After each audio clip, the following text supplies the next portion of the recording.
আসসালামু আলাইকুম। আজকে আমরা আলোচনা করব বাক্য সম্পর্কে। আগের দিন বাক্য সম্পর্কে বলেছি কিছুটা, দ্বিতীয় পার্ট কিছু বাকি আছে, এটা আমরা আজ আলোচনা করব। আগের দিন কি বলেছিলাম? বাক্য কাকে বলে, বাক্য নির্মাণের শর্ত বা শুদ্ধ বাক্যের ত্রিসূত্র, তাই না?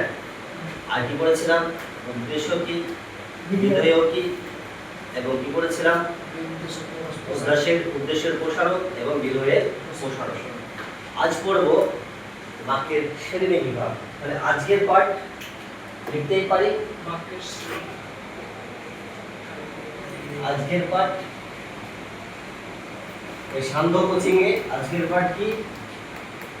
বাক্যের গঠনগত শ্রেণী বিভাগ। বাক্যের গঠনগত শ্রেণী বিভাগ। দেখো, বাক্যের গঠনগত শ্রেণী বিভাগ, এই গঠনগত দিক দিয়ে বাক্যকে তিন ভাগে ভাগ করা যায়। কয় ভাগে বললাম? তিন ভাগে ভাগ করা যায়। তোমরা কি বলতে পারবে সেই তিনটে ভাগ কি কি? বাহ, সুন্দর বলেছো ভাই। তাহলে সরল বাক্য আমরা সহজে লিখতে পারি, তিন ভাগে ভাগ করা যায়। সরল বাক্য, আরকি বাক্য, না জটিল বাক্য, যৌগিক, আরকি বাক্য, যৌগিক বাক্য। আচ্ছা, তোমরা কি বলতে পারবে এই বাক্যগুলির ইংরেজি কি? সরল বাক্যের ইংরেজি কি, জটিল বাক্যের ইংরেজি কি, যৌগিক বাক্যের ইংরেজি কি? সরল বাক্যের ইংরেজি কোন বাক্য বলা হয়? Simple sentence. বা সবাই বলতে পারে জটিল বাক্যকে ইংরেজি কি বলা হয়? জটিল বাক্য, হ্যাঁ, কমপ্লেক্স সেন্টেন্স। আর যৌগিক বাক্যকে বলা হয় কি? কম্পাউন্ড, তাই না? আমরা এই তিনটি বাক্য সম্পর্কে আজকে আমরা এই সান্ধ্য কোচিং এ আমরা সহজেই আলোচনা করব এবং উপলব্ধি করতে সক্ষম হব আশা করি। আমার প্রিয় ভার্সনের ছাত্ররা, তোমাদেরকে বলছি সহজেই তোমাদের মনোযোগ এবং তোমাদের দৃষ্টি আকর্ষণীয় বোর্ডের দিকে এবং শিক্ষকের দিকে থাকে। তাহলে আজকে প্রথম আমরা সরল বাক্য বলব। সরল বাক্য কাকে বলে সেটা জানবো। সরল বাক্য হতে গেলে কিসের দরকার আছে? সরল বাক্য হতে গেলে কিসের দরকার আছে? সরল বাক্য সহজেই চিনব কি করে? সরল বাক্য সহজেই চিনব কি করে? আচ্ছা, সরল মানে তো আমরা জানি সহজ, তাই তো? সরল একটা সমাধান শব্দ আমরা জানতে পারি সহজ, মানে সহজ হবে, কোনো ঝামেলা দ্বন্দ্বে জড়াবে না। অর্থাৎ সহজ তাকে বলবো যে কষ্ট করে কথা বলে, যার মধ্যে কষ্টতা আছে, যার মধ্যে কষ্ট নেই। এই সহজটা সরল বাক্যটা ঠিক তেমনই। মানুষটা যতই লম্বা হোক না কেন, দীর্ঘাকৃতি হোক না কেন, কিন্তু মানুষটার মধ্যে কোনো অস্পষ্ট নেই। সরল বাক্য তোমার দীর্ঘ হতে পারে আকারে, কিন্তু দেখলে সহজে চিনতে পারবে মানুষটার মধ্যে, বাক্যটার মধ্যে সহজেই বাক্যটাকে শনাক্তকরণ করতে পারবে। যেটা সরল বাক্য সেটা হচ্ছে বাক্যের মধ্যে একটি মাত্র সমাপিকা ক্রিয়া থাকবে। কি থাকবে? একটি মাত্র সমাপিকা ক্রিয়া থাকবে।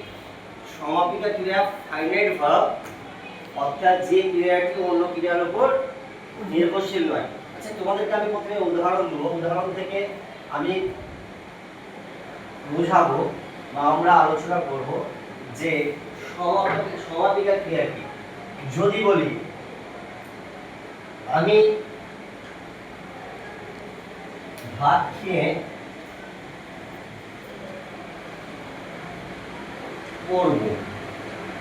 আচ্ছা, তোমরা এখানে দেখো, এই উদাহরণের দ্বারা তোমরা সহজেই বুঝতে পারবে অনায়াসে যে ক্রিয়া এখানে দুটি আছে এবং একটা প্রধান ক্রিয়া, একটা অপ্রধান ক্রিয়া, অর্থাৎ একটা সমাপিকার একটা অসমাপিকা।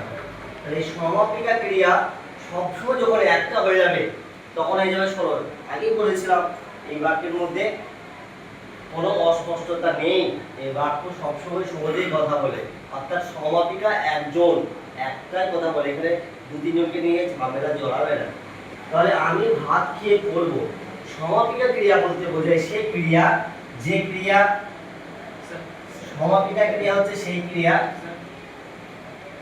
সমাপিকা ক্রিয়া হচ্ছে সেই ক্রিয়া যে ক্রিয়া অন্য কোনো ক্রিয়ার উপর নির্ভরশীল নয়। তাহলে সমাপিকা ক্রিয়া কাকে বলে? না যে ক্রিয়া স্বাধীন, যে ক্রিয়া স্বাধীন মানে অন্য কোনো ক্রিয়ার উপর নির্ভরশীল নয়। তাহলে এখানে বলো তো, এখানে কোন ক্রিয়াটি স্বাধীন বলে মনে হচ্ছে? আমি ভাত খেয়ে পড়বো, খেয়েটাও স্বাধীন বলে মনে হচ্ছে তোমাদের কাছে? ভাত খেয়ে কি করবো? পড়বো।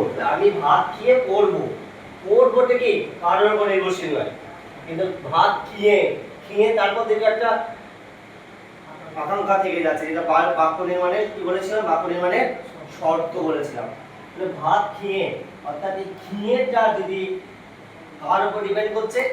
পড়বো উপর ডিপেন্ড করছে, তাহলে এটা নিশ্চয়ই কি হবে? সমাপিকা হবে না। সমাপিকা ক্রিয়া কোনটা হবে? পড়বোটা। আশা করি বুঝাতে পেরেছি সমাপিকা কোনটা। তাহলে অসমাপিকা কোনটা হবে? খেয়ে, উল্টোটা হয়ে যাবে। আমি যদি বলে দিই যে তুমি এটা কান, এটা মাথা, দুটো দেখতে পাচ্ছ, আমি যদি কানটাকে দেখিয়ে দিই তাহলে মাথা কোনটা সোজা বুঝতে পারবে। তেমনি যদি আমি সমাপিকা ক্রিয়াকে আমি শনাক্তকরণ করে দিই তোমাদেরকে, তাহলে তোমরা সহজেই বুঝতে পারবে যেটা করে রয়েছে সেটা কি? অসমাপিকা। তাছাড়া অসমাপিকা ক্রিয়া তোমরা একবারে খুঁটিনাটি ভাবে পুঙ্খানুপুঙ্খভাবে বুঝতে সক্ষম হয়েছ যে ক্রিয়া ডিপেন্ডেন্ট, যে ক্রিয়া নির্ভরশীল অন্য ক্রিয়ার উপর। তাহলে খেয়ে ক্রিয়াটি কার উপর নির্ভরশীল? ওর উপর। তাহলে খেয়েটা হয়ে যাবে অসমাপিকা ক্রিয়া। তাহলে সরল বাক্য কাকে বলে এটা বলতে পারি? যে বাক্যে একটি মাত্র, যে বাক্যে কি থাকবে? একটি মাত্র সমাপিকা থাকবে। কি সমাপিকা কি থাকবে? সমাপিকা ক্রিয়া থাকবে। সমাপিকা ক্রিয়া যেটা হচ্ছে ফাইনাইট ভার্ব। যখন দুটিও সমাপিকা ক্রিয়া হয়ে যাবে তখন সেটা কি বাক্য হবে? সরল বাক্য হবে না অন্য কোনো বাক্য হবে? নিশ্চয়ই অন্য কোনো বাক্য, সেটা পড়ে পড়বো। আগে সরল বাক্য বলি। এই সরল বাক্য মানুষটি লম্বা হতে পারে, বাক্য বড় হতে পারে, অর্থাৎ লম্বা বলতে দীর্ঘাকৃতি বলতে বাক্যটা বড় হতে পারে, কিন্তু এর মধ্যে আছে কি? একটাই সমাপিকা ক্রিয়া থাকবে। কি থাকবে? একটাই সমাপিকা ক্রিয়া থাকবে, সহজেই চিনতে পারবে। যদি বলি রবীন্দ্রনাথ লেখাপড়া করে, গান গিয়ে, নোবেল পুরস্কার পেয়ে বাঙালি জাতির মান সম্মানকে উজ্জ্বল করেছে, এখানে অনেকগুলি ক্রিয়া পাবে। দেখো, রবীন্দ্রনাথ লেখাপড়া করে, গান করে, বাঙালির নোবেল পুরস্কার পেয়ে বাঙালির মান সম্মানকে উজ্জ্বল করেছে। তাহলে এখানে ক্রিয়া লেখাপড়া করা, গান করা, আর একটা হচ্ছে উজ্জ্বল করা। তাহলে তিনটি ক্রিয়া আছে।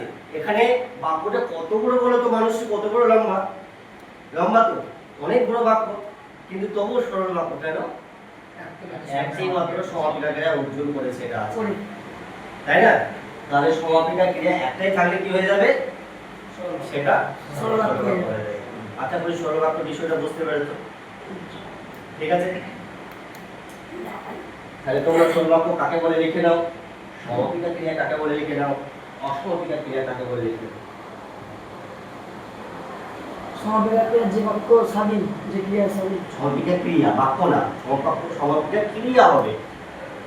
সরল আগে বাক্য করতে গেলে, সরল বাক্য করতে গেলে তো আগে সমাপিকা ও সমাপিকা ক্রিয়া সম্পর্কে জ্ঞান অর্জন করতে হবে।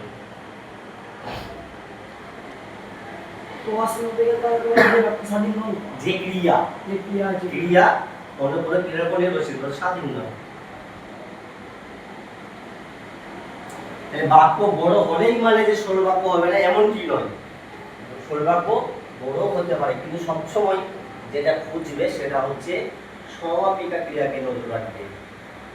কয়টি সমাপিকা ক্রিয়া আছে বুঝতে পেরেছ? ঠিক আছে।